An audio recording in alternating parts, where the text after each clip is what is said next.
Menjelang pelaksanaan PON dan Pilkada 2024, Polres Aceh Besar memastikan kondisi wilayah hukum Polres Aceh Besar aman dan kondusif.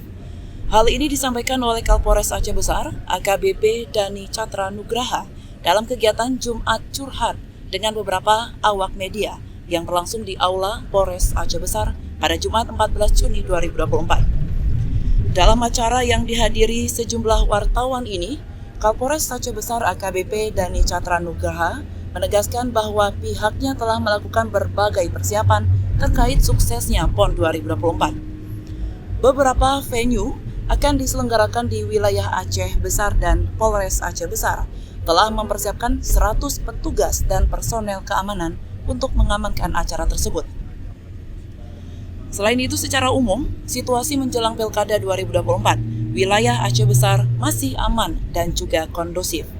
Namun, Polres Aceh Besar juga telah mempersiapkan langkah-langkah keamanan, yaitu dengan mempersiapkan sekitar 270 personel untuk menjaga keamanan dan kesuksesan Pilkada serentak yang dijadwalkan akan berlangsung pada bulan November mendatang.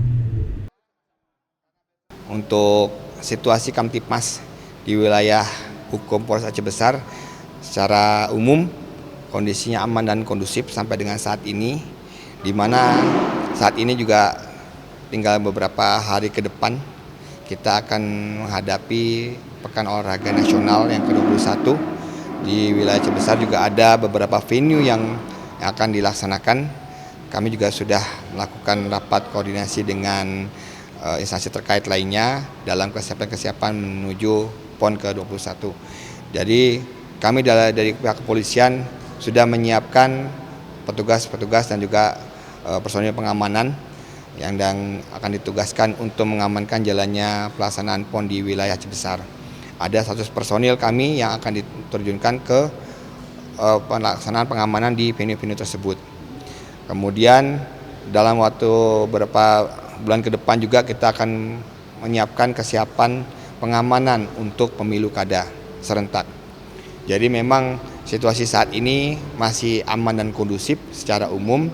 Kami juga sudah melakukan pemantauan dan juga koordinasi dan melakukan pengamanan untuk menghadapi beberapa agenda nasional tersebut. Untuk pemilu kada sendiri, kita sudah menyiapkan personel-personel pengamanan juga yang akan disiapkan untuk mengamankan jalannya pemilu kada di bulan November nantinya. Ada sekitar 2/3 dari personel kami, sekitar 270 orang yang akan mengamankan pelaksanaan pemilu kada. Dan itu yang kita terjunkan untuk pelaksanaan beberapa event-event tersebut. Dalam kesempatan itu, Kapolres Aceh Besar yang turut didampingi Wakapolres Kompol Rustam Nawawi dan beberapa pejabat di lingkungan Polres Aceh Besar berharap agar media dapat berkolaborasi dalam menciptakan kondisi yang aman dan kondusif, apalagi jelang beberapa event tersebut. Kepada masyarakat, Kapolres meminta agar segera melapor kepada pihak berwajib jika mengetahui adanya potensi gangguan keamanan dan ketertiban di masyarakat. Dari Aceh Besar, Tim Liputan Aceh TV melaporkan.